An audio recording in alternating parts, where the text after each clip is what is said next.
Magandang umaga mga kamanok. Day 4 na.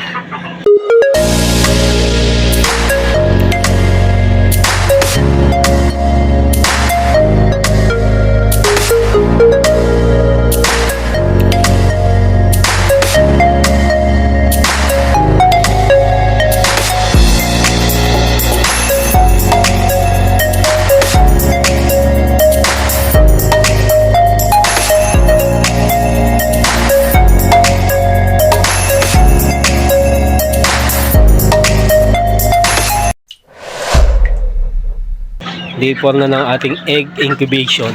Yun, tama na ang term ko. So, ayan. Bisitahin natin sila. Alam niyo mga kamanok, meron akong naisip na diskarte. Napakalupit na diskarte na naisip ko. Para hindi sila bumaba. Hindi kasi ako makamove on mga kamanok eh. Iniisip ko lagi. Baka kasi ako mabasag. Tapos na-discover ko pa na malamig dito sa part kung saan gumugulong ang itlog ng mga manok natin pababa. Yan mga kamanok. Nilagyan ko ng kahoy na tamang-tama lang. Pero continuous naman ang kanya pag-ikot. Nakatulong yan para hindi sila magsiksikan dito. Kasi gustong-gusto nila dito sa part na to mga kamanok eh. Na ako'y naguguluhan sa kanila eh. Ano ba talaga? So yung mga kamanok, pang-apat na araw na to, malapit na tayo sumapit sa pang-10 araw. Pag sumapit na to ng 10 araw, higo ko natin to, kakandling. So yun naman ang pag-aaralan ko at magre-research ako tungkol dyan sa pagkakandling. Mababa yung bubong natin, kaya kung mapapansin ninyo, nakayuko ako.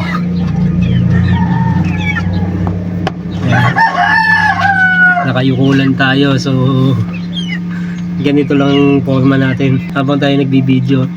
Ay balik ko lang sa topic ko. After 10 days kakanding natin sila.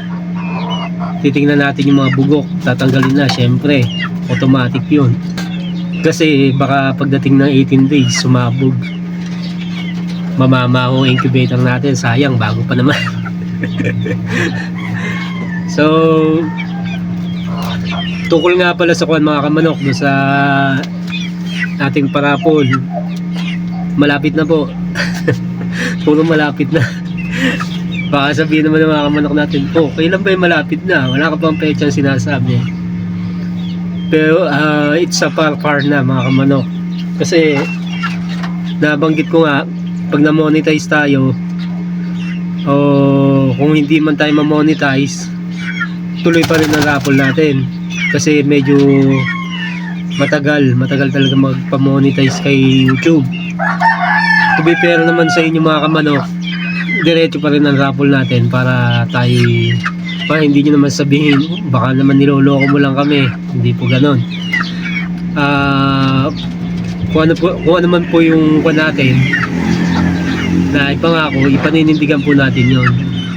Tuloy po yon yung naipangako nating materyales at panabong. Pero yung triyong yun, hindi po isang tao lang ang mananalo. Yung dalawang inahin, bali 3 tao po ang pipiliin natin. Tig-isang inahin doon sa dalawa. Tapos yung tandang ang pinaka main natin, main event. Hindi, pinaka main gift natin. Yun po, main event.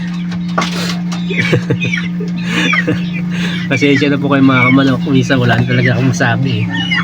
Kung ano-ano na lang lumalabas sa bibig ko, kaya pagpasensyahan nyo na. Kung mapapansin nyo mga kamanok, nakasando lang ako ngayon. Ibig sabihin hindi masyadong malamig dito ngayon. Yun nga po ang problema ko, kaya yung mga manok natin yung nagkakasakit kasi pabago-bagong panahon, kagaya nga po ngayon, hindi malamig. Yung mga nakalipas na araw, ang lamig. Tapos pagdating ng kalagitnaan ng araw, ang init, grabe. So hanggat maaari, naalagaan natin sila sa antibiotic para masugpo natin agad yung sipon nila.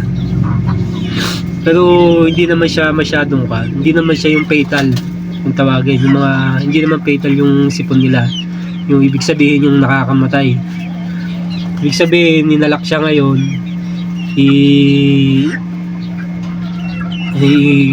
ang tawag dito, ibartolina mo siya. Ano bang tawag doon? Basta ikulong mo siya mga kamanok. Kinabukasan mapapansin mo wala nang masyadong halak saka sipon. Pero kailangan mo rin painumin ng gamot, syempre, para talagang mawala, para talagang gumaling siya. So yun, may balik ko lang doon sa raffle natin mga kamanok. Yung pong mechanics ninyo o yung entry po ninyo, napaka-importante po nun. Tinignan ko po yung comment section natin, parang tatatlo pa lang nakakasunod sa tamang entry. Mga kamanok, simple lang naman po. Halimbawa po, kamanok, pangalan Juan de la Cruz, address Di Makita Street, Nagtatago City. O kaya address Malabag, Silang, Cavite. Yun po, di ba? Alam niyo po, importante po yung buong detalye ninyo, kasi doon po natin malalaman kung tiga saan ka, at doon natin makakalculate kung gaano kayo kalayo, kung pwede ko kayong puntahan personally, o kung pwedeng ipa-rider na lang natin yung mapapanalunan ninyo. Okay mga kamanok, sana po malinaw po sa inyo.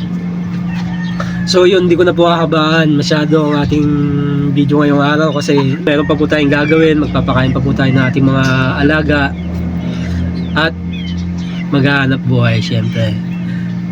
At kung napadaan po ang aking video sa inyong wall o aksidenteng napanood ninyo, huwag ka na magdalawang isip na i-like, share and subscribe po ang ating channel. Subscribe ninyo, then press the notification bell para po sa mga susunod na videos na ating gagawin. 21 days incubation, pang 4 days, 17 days to come. Hoping tayo na sana successful ang goal natin na makapagpapisa ng itlog. Maraming salamat po. Ito po muli ang PMS Backyard Dealer.